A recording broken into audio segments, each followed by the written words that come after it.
guessed. Wow. Was an altar boy as a child. But by the age of 35, he became one of the biggest money makers in the mob since Al Capone.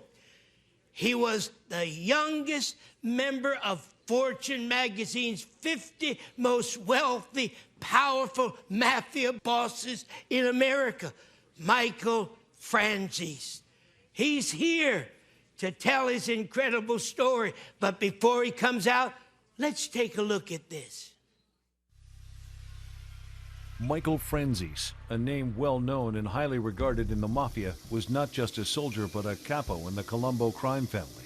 He spent the better part of a decade in federal prison on charges including tax fraud, racketeering, and parole violations.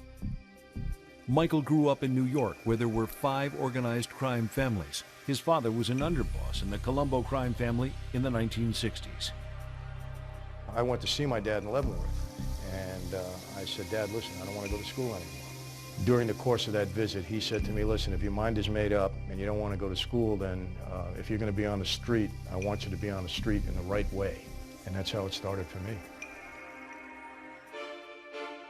I was notorious, maybe infamous, maybe sophisticated at times, but I was a criminal. And you realize that it's a life built on treachery and that money and power are the driving forces.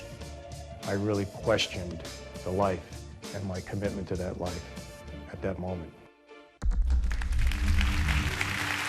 Please welcome my very special guest, Michael Franzese.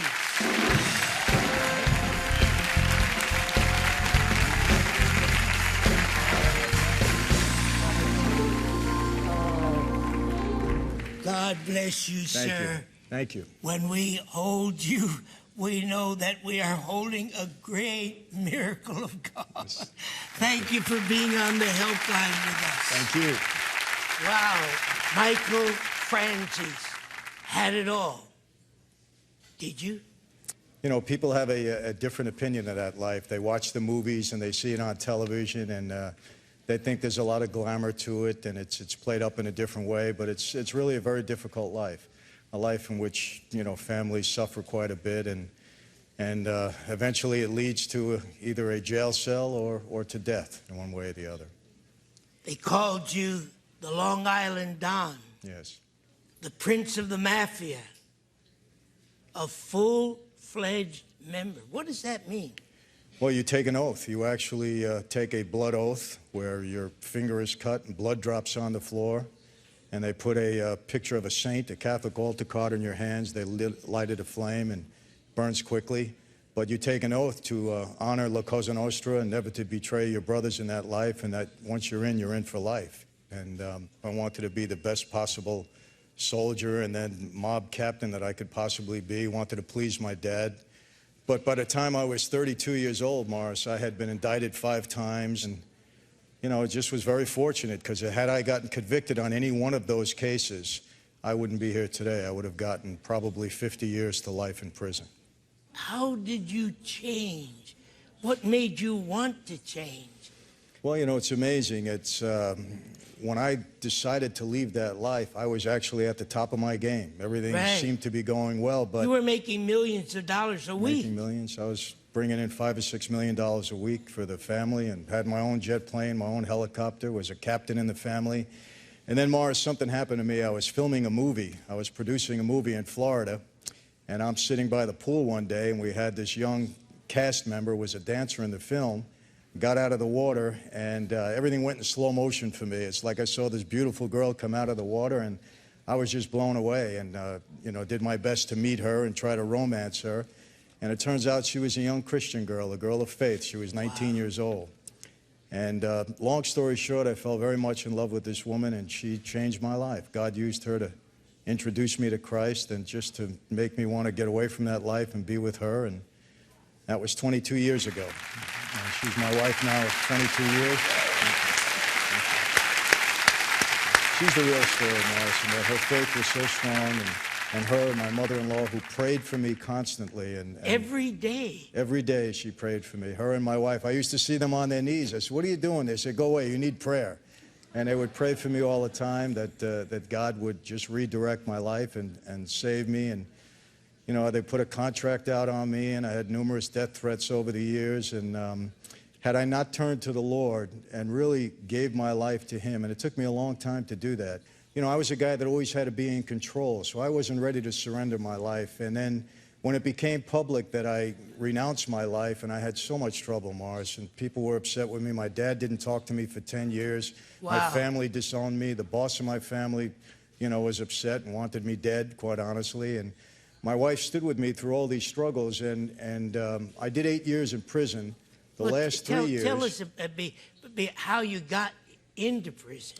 Well, I decided to take a plea to a racketeering case, and I did that in order to get away from the life. I figured I would do 5 years in prison.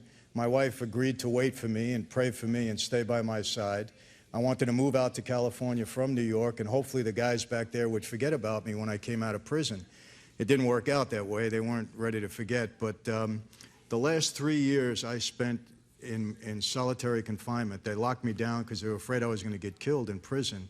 And it was during that time that God worked on my heart and that I developed my relationship with Christ. And those 3 years saved my life, believe it or not.